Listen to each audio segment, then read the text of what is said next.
Hello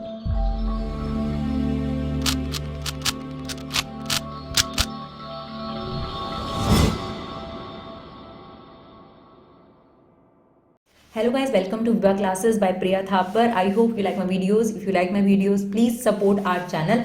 आज हम आप लोगों के साथ क्लास 12th मैथ्स प्रोबेबिलिटी की एक्सरसाइज 13.2 पे बेस्ड पूरा कंसेप्ट और सारे एग्जाम्पल नंबर 8 to 14 आपके साथ डिस्कस करेंगे और फिर डिस्कस करेंगे इसकी एक्सरसाइज।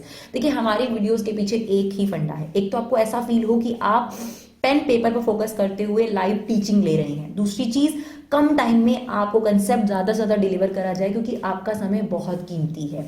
तो चलिए बिना देरी के स्टार्ट करते हैं कि 13.2 में क्या टॉपिक है। लेकिन बस एक छोटा सा आपको इंफॉर्मेशन देना है कि जब आप हमारी वीडियो सर्च करते हैं तो आप टॉपिक वाइज मत सर्च करिए। आप विभा क्लासेस या प्रिया थापर कुछ भी सर्च करके चैनल पे आइए, वहां पे प्लेलिस्ट कॉलम में जाइए, उसमें आपके पास रिसेंट जो भी प्लेलिस्ट है उसमें आपको सारी वीडियो सॉर्टेड फॉर्म में मिल जाएंगी। तो this is the best way अगर आपको चैप्टर वाइज वीडियोस चाहिए बिना किसी परेशानी के। तो चलिए आज स्टार्ट करते हैं। 13.2 में क्या कंसेप्ट है? तो 13.2 में हमें दो कंसेप्ट डील करने को मिलेंगे, मल्टीप्लिसिटी थ्योरम ऑफ प्रोबेबिलिटी और इंडिपेंडेंट इवेंट। इस टॉपिक को हम लॉजिकली भी करके दिखाएंगे, जो हम आपको करके दिखाएंगे, और एक है ये फॉर्मूला भी ऑल्सो, राइट। देखिए ये जो फॉर्मूला है कंडीशनल प्रोबेबिलिटी का फॉर्मूला है, ये हमने पहले भी पढ़ा था, right. Conditional probability of E by F, जिसका मतलब ये होता है कि अगर एफ इवेंट ऑलरेडी हो गया है तो what is the probability of E, है ना। एफ इवेंट ऑलरेडी हो गया तो ई की क्या प्रोबेबिलिटी होगी, जिसका फॉर्मूला होता था probability of E intersection F upon probability of F. तो ये जो थ्योरम है ये कहीं अलग से नहीं आई, बस इसे क्रॉस मल्टीप्लाई कर दो। तो ई अपॉन एफ को जब आप प्रोबेबिलिटी ऑफ एफ से मल्टीप्लाई कर दोगे तो इंटरसेक्शन निकल आएगा। तो that is what multiplicity theorem on probability. ये फॉर्मूला है, आप फॉर्मूले से भी क्वेश्चन कर सकते हो और लॉजिक से भी, जो मैं आपको क्लियर करके बताऊंगी। एक जो सबसे इंपॉर्टेंट टॉपिक इसमें है दैट इज इंडिपेंडेंट इवेंट। दो इवेंट या तीन इवेंट इंडिपेंडेंट तब कहलाते हैं जब उनका इंटरसेक्शन उनकी रिस्पेक्टिव प्रोबेबिलिटी के मल्टीप्लाई के इक्वल होता है। मतलब अगर probability of A intersection B probability of A into probability of B के इक्वल हो तो हम बोलेंगे ए और बी इंडिपेंडेंट इवेंट्स है। सिमिलरली अगर तीन इवेंट्स हैं तो तीनों का intersection probability of A into probability of B into probability of C के इक्वल होगा तो उन्हें इंडिपेंडेंट इवेंट्स कहते हैं।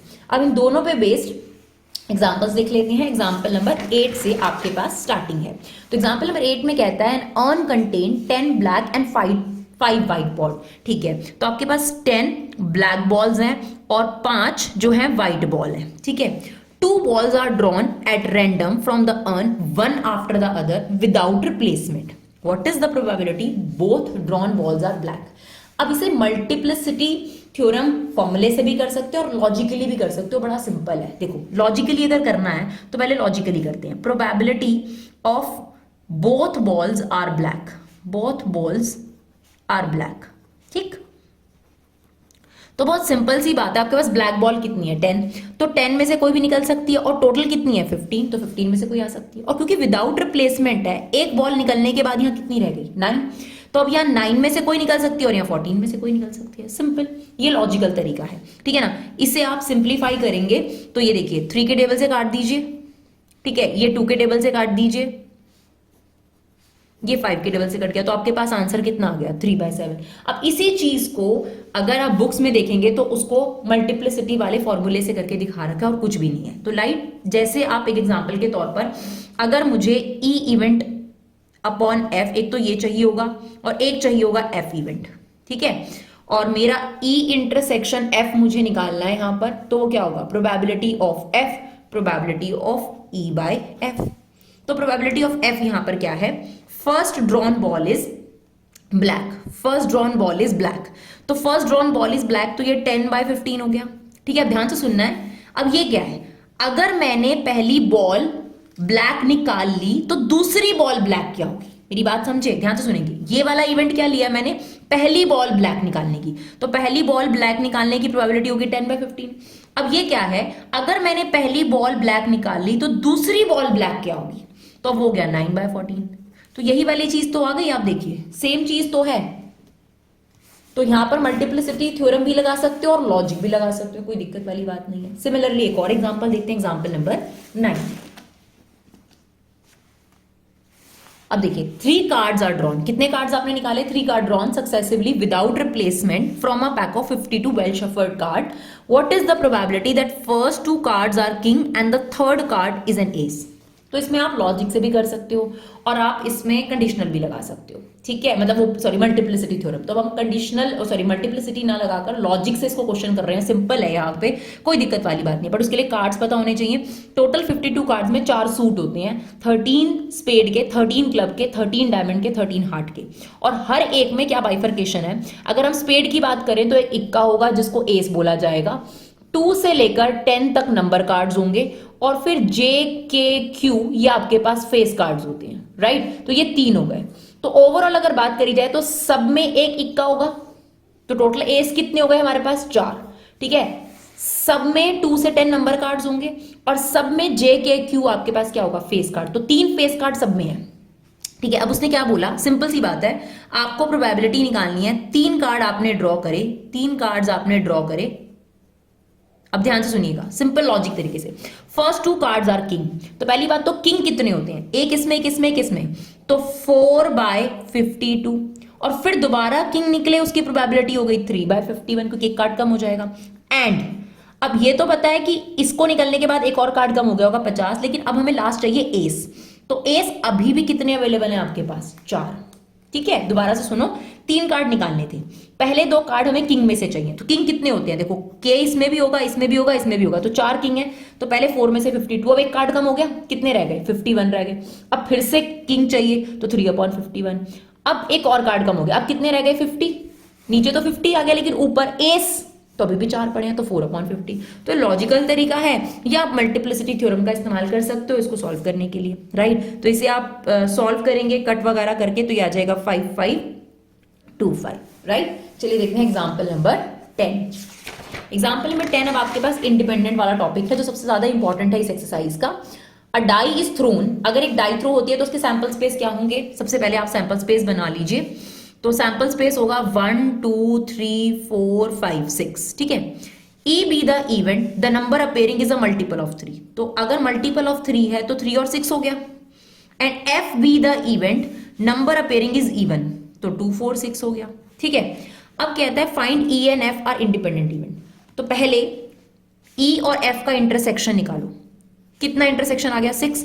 तो प्रोबेबिलिटी ऑफ E कितनी है? ध्यान से सुनेंगे, 2/6. हमेशा नीचे सैंपल स्पेस आता है, तो ये आ गया 1/3.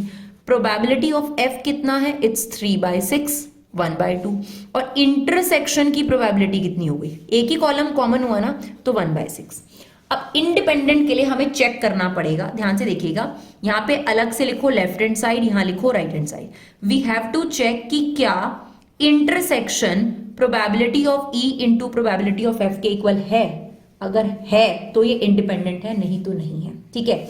तो आप ये देखो, पहले इंटरसेक्शन की बात करूं तो इंटरसेक्शन मैंने निकाल रखा है 1/6 और इन दोनों को मल्टीप्लाई करो 1/3 इंटू 1/2, तो ये कितना आ गया? 1/6 आ गया ना.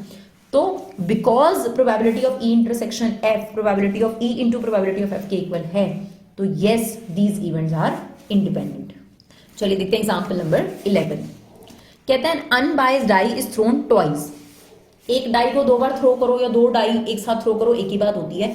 टोटल आउटकम्स कितने आ जाएंगे आपके पास? ये 36 आउटकम्स हो जाएंगे, ठीक है. अब कहता है A be the event odd number on first throw. अब ध्यान से सुनना, odd number on first throw. कौन कौन से आउटकम हो जाएंगे अगर ऑड नंबर फर्स्ट थ्रो में है? तो ये पूरी लाइन आ जाएगी, ये वाली पूरी लाइन आ जाएगी और ये वाली पूरी लाइन आ जाएगी कि फर्स्ट थ्रो मतलब ये है ना. तो कितने आउटकम्स हो गए आपके पास? टोटल 18/36. प्रोबेबिलिटी ऑफ ए कितनी हो गई? 18/36. अब कहता है B be the event odd on the second throw. ध्यान से सुनना, सेकेंड थ्रो में ऑड हो. अब सेकेंड थ्रो कौन सी है? सेकेंड थ्रो है ये वाली. देखो अगर हम 1 2 की बात करते हैं तो ये फर्स्ट थ्रो है, ये सेकेंड थ्रो है. अब उसको सेकेंड थ्रो में ऑड चाहिए, तो सेकेंड थ्रो में ऑड का मतलब हुआ आपके पास ये देखिए ये वाले सेकेंड थ्रो में ऑड, ये वाले, ये देखिए ये वाला और ये वाला, क्योंकि 3 देखो 3 आ रहा है और ये 5, इसको सेकेंड थ्रो बोलोगे. देखो 5 3 और 1, तो प्रोबेबिलिटी ऑफ बी भी कितनी हो गई? 18/36. अब इंडिपेंडेंट चेक करना है तो पहले इंटरसेक्शन भी चाहिए होगा. अब ध्यान से देखिए, ए इवेंट वाले के लिए तो हमने वो लगा रखा है, और इसको मैं दोबारा रेड से कर देती हूँ। ये देखो, ये सेकंड थ्रो में ऑड है, ठीक है। अब ये देखो कॉमन कहाँ आ रहा है, कॉमन कहाँ आ रहा है, तो कॉमन देखो फर्स्ट में भी ऑड, पढ़ के भी देखो, दोनों को साथ में पढ़ लो। Odd on the first throw, odd on the second throw, साथ में पढ़ो। फर्स्ट थ्रो में भी ऑड, सेकंड थ्रो में भी ऑड, तो ऐसा वाला एक तो ये हो गया आपके पास, एक ये हो गया, एक ये हो गया, 3 4 5 6 7 8 9, तो कितने हो गए आपके पास 9/36, तो ये आ गया 9/36। क्लियर? तो इसे थोड़ा सिंप्लीफाई कर लो, that is 1/2, that is also 1/2 and that is 1/4। अब हमें चेक करना था क्या ये इंडिपेंडेंट इवेंट है, तो इंडिपेंडेंट के लिए क्या चेक करना है कि इंटरसेक्शन की जो वैल्यू है, ये मेरी लेफ्ट हैंड साइड हो गई, और मेरी राइट हैंड साइड क्या है कि probability of A into probability of B same आ रही है या नहीं। तो जी बिल्कुल सही है कि यहाँ पे probability of A intersection B किसके आ गया, probability of A into probability of B, तो ये भी इंडिपेंडेंट इवेंट्स हैं, राइट। चलिए देखते हैं example number 12। 3 coins are toss, तो पहले तो आउटकम बनाने बहुत जरूरी हैं। तो अब देखो 3 कॉइन अगर आप टॉस करोगे, पहली बात तो एक कॉइन के फेस कितने होते हैं, हेड और टेल 2, n टाइम्स उसकी पावर होती है जितनी बार भी आप उसे थ्रो करोगे। तो अब हमने कितनी बार टॉस किया, 3 टाइम, तो 2 की पावर 3 कितना हो गया 8। 8 का हाफ कैसे सिखाएं आउटकम बनाने, 8 का हाफ कितना होता है 4 टाइम हेड और 4 टाइम टेल लिख लो, ठीक है। आधा करा 4, अब 4 टाइम हेड 4 टाइम टेल लिख दिया, 4 का आधा कितना हो जाएगा 2 टाइम्स हेड 2 टाइम टेल, तो this is head head tail tail, head head tail tail, फिर 2 का आधा 1, तो ये हो जाएगा head tail head tail head tail head tail. तो ये आपके पास सैंपल स्पेस तैयार हो गया 8 आउटकम्स का, ठीक है ना। अब इसमें भी इंडिपेंडेंट के ही पेयर चेक करने हैं। ई कहता है 3 हेड और 3 टेल अपेयर, तो इसका मतलब इसमें एक तो ये इवेंट आ गया और एक ये इवेंट आ गया, तो इसकी प्रोबेबिलिटी कितनी हो गई 2/8 यानी 1/4। क्लियर? अब आ जाओ एफ इवेंट। एफ इवेंट में कहता है एटलीस्ट 2 हेड्स, क्या बोल रहा है एटलीस्ट 2 हेड, यानी कम से कम 2 हेड होने चाहिए, राइट। तो कम से कम 2 हेड में क्या क्या आ गया आपके पास, 2 हेड वाले भी आ जाएंगे, तो एक आ गया आपके पास HHT HTH और THH 2 हेड वाले, और 3 हेड वाला भी आ जाएगा, क्योंकि एटलीस्ट का मतलब होता है कम से कम, यानी 2 हेड वाले और 3 हेड वाले सारे आ जाएंगे, ठीक है ना। फिर कहता है G B the event at most 2 head. At most का मतलब होता है 2 हेड, 1 हेड और 0 हेड, तीनों ले लिया, 2 हेड 1 हेड और 0 हेड। तो बेसिकली क्या होगा, एक नहीं आएगा 3 हेड वाला, 2 हेड वाला भी आ जाएगा, 1 हेड वाला भी और 0 हेड वाला। ध्यान से सुनो, एट मोस्ट 2 में 0 तक जाना है और एटलीस्ट 2 में ऊपर तक जाना है, ठीक है ना। एटलीस्ट 2 बोला तो 2 और 3, एट मोस्ट 2 बोला तो 2 1 और 0। तो इसमें क्या क्या आउटकम आ गए आपके पास, एच सारे आ गए, सिर्फ अगर हम ट्रिपल एच को छोड़ दे बाकी सारे आ जाएंगे इसके अंदर। तो HHT HTH HTT, सॉरी 3 बार आ गया ये, THH THT TTH और TTT, ये आ गया आपके पास। अब आपको चेक करना है कि इनमें से कौन सा पेयर इंडिपेंडेंट है। तो एक काम करते हैं, पहले सबकी प्रोबेबिलिटी निकाल लेते हैं। तो प्रोबेबिलिटी ऑफ E 2/8 यानी 1/4 हो गई थी। Probability of F 1 2 3 4 4/8 which means 1/2, और प्रोबेबिलिटी ऑफ G इज 7/8।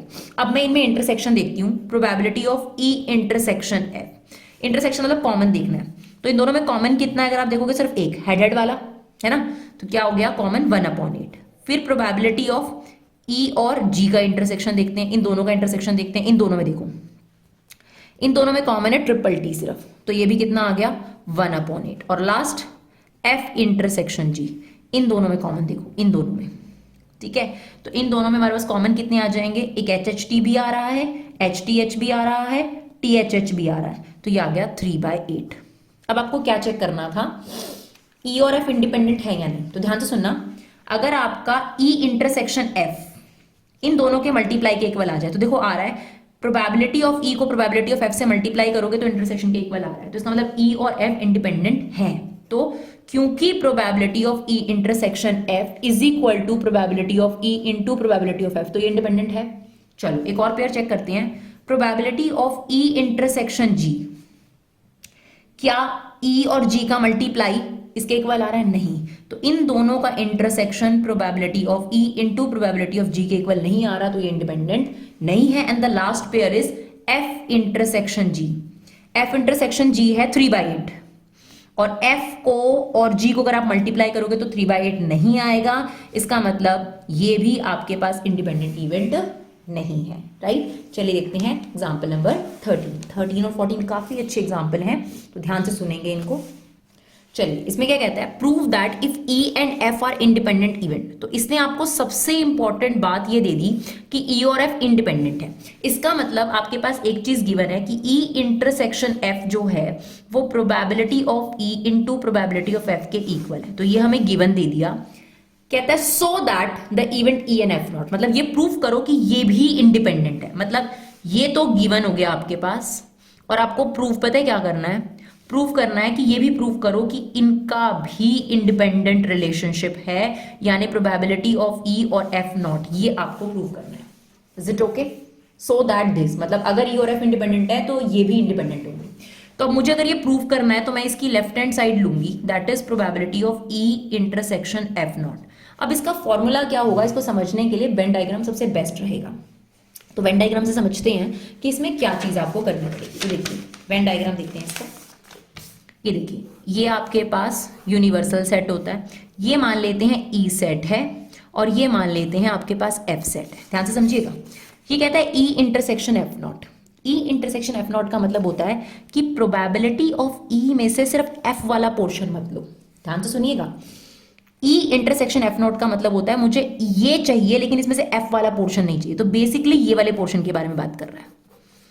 देखिए, अगर आपको ये वाली चीज बोल रहा है तो ये वाला डायग्राम है, तो इसको हम ऐसे लिख सकते हैं कि प्रोबेबिलिटी ऑफ ई में से इंटरसेक्शन माइनस कर दो, तो इसका फॉर्मूला हो गया probability of E minus E intersection F. Similarly अगर ये आपको बोलता ई नॉट इंटरसेक्शन एफ, ध्यान से सुनेंगे, ये देखिए, तो इसका मतलब ये होता कि एफ वाले में से ई वाला नहीं चाहिए। नॉट का मतलब होता है नहीं चाहिए, तो ये वाला होता। तो इसका फॉर्मूला क्या होता, प्रोबेबिलिटी ऑफ एफ में से ई इंटरसेक्शन एफ माइनस कर दो, इसमें से क्या माइनस कर दो, इंटरसेक्शन। तो अभी फिलहाल इस वाले का डायग्राम क्या बनेगा, देखो ई इंटरसेक्शन एफ नॉट चाहिए ना आपको, तो ये बनेगा प्रोबेबिलिटी ऑफ ई में से इंटरसेक्शन माइनस कर दो, तो ये बन गया probability of E minus intersection. Clear? अब देखो, ये तो एज इट इज लिखा मैंने, ये वाली चीज मुझे गिवन है, इसके इक्वल है ना, तो ऑब्वियसली बात है गिवन का इस्तेमाल करेंगे। ये हो गया probability of E probability of F. अब इसमें से क्या कॉमन आ रहा है, प्रोबेबिलिटी ऑफ ई कॉमन आ रहा है, क्या रह जाएगा, 1 माइनस प्रोबेबिलिटी ऑफ एफ। ये तो आपने पहले ही पढ़ रखा होगा कि किसी भी इवेंट के होने और ना होने का सम किसके इक्वल होता है, 1 के इक्वल होता है। तो 1 माइनस प्रोबेबिलिटी ऑफ एफ किसके इक्वल होगा, 1 माइनस प्रोबेबिलिटी ऑफ ई या एफ, ऐसे भी ले सकते हो आप इसे, है ना। तो 1 माइनस प्रोबेबिलिटी ऑफ एफ किसके इक्वल हो गया, देखो ये तो हो गया ये, और ये हो गया प्रोबेबिलिटी ऑफ एफ नॉट। यही हमें प्रूव करना था, देखो यही हमारी राइट हैंड साइड है, राइट। तो घबराना नहीं है, एग्जाम्पल बहुत ईजी है, आप समझेंगे तो। लास्ट एग्जाम्पल देखते हैं इसका। चलिए, अब आपको कहता है if A and B are two independent events, फिर से आपको दे दिया, तो गिवन में सबसे इंपॉर्टेंट बात क्या दे रहा है कि इंडिपेंडेंट इवेंट है। तो ए इंटरसेक्शन बी किसके इक्वल हो गया, probability of A into probability of B के, right. Then the probability of occurrence at least 1, देखो एटलीस्ट का मतलब यूनियन होता है, हमेशा याद रखना। तो union of A and B is given by this, मतलब प्रूव हमें पता क्या करना है, probability of A union B equal to this one, ठीक है। अब ये प्रूव करना है हमें, यूनियन मैंने बता दिया, एटलीस्ट का मतलब होता है यूनियन। तो अब आप इसकी लेफ्ट हैंड साइड ले लो, that is probability of A union B. तो ए यूनियन बी का आपने पहले से फॉर्मूला सीख रखा है, that is probability of A probability of B minus probability of A intersection B. ये तो पुराना फॉर्मूला है, सेट्स में भी हमने पढ़ा था। अब probability of A as it is, probability of B as it is, यहां पर आप गिवन का इस्तेमाल करोगे, है ना। तो गिवन में ये इंटरसेक्शन किसके इक्वल है, probability of A into probability of B. तो यहां रख दो probability of A into probability of B, right. अब इन दोनों में कुछ कॉमन आ रहा है ना कॉमन, तो प्रोबेबिलिटी ऑफ ए, इन दोनों में से क्या कॉमन आ रहा है, पी ऑफ बी, क्या रह जाएगा, 1 minus probability of A. Is it okay? अभी मैंने आपको बताया किसी भी इवेंट के होने और ना होने का सम कितना होता है, 1। तो 1 में से अगर आप प्रोबेबिलिटी माइनस करोगे तो क्या आ जाएगा, प्रोबेबिलिटी ऑफ ए नॉट। आ गया। अब देखो आपको जो राइट हैंड साइड है उसमें ए नॉट ही चाहिए, है ना। तो एक काम कर सकते हैं, क्या हम प्रोबेबिलिटी ऑफ ए को यहाँ पे 1 minus probability of A not लिख सकते हैं, इसलिए क्योंकि हमें यहाँ पर ए नॉट और बी नॉट ही चाहिए। जब यहाँ ए नॉट है तो ये भी ए नॉट होना चाहिए, तो मैंने क्या करा, प्रोबेबिलिटी ऑफ ए को क्या लिख दिया, 1 minus probability of A not इसकी जगह, और ये क्या है, प्रोबेबिलिटी ऑफ बी और प्रोबेबिलिटी ऑफ ए नॉट। तो चल ही रहा था आपके पास। अब इन दोनों में से क्या कॉमन है, देखो इन दोनों में से probability of A not common आ गया, यहां पर क्या रह गया 1, और जब आप माइनस बाहर लेते हैं तो अंदर के साइन बदल जाते हैं, और रह गया प्रोबेबिलिटी ऑफ बी। ठीक है, अब ये हो गया 1 minus probability of A not, 1 minus probability of B क्या हो गया, वही same probability of B not. तो आई होप आपको हमारे वीडियो यूजफुल लगे, साथ ही साथ ये भी लगे कि हमने कम टाइम में आपको ज़्यादा से ज़्यादा नॉलेज देने की कोशिश करी है। तो अपना कीमती फीडबैक दीजिए, इन्हें शेयर ज़रूर करिए। Thank you so much guys for love and support, keep supporting युवा क्लासेस।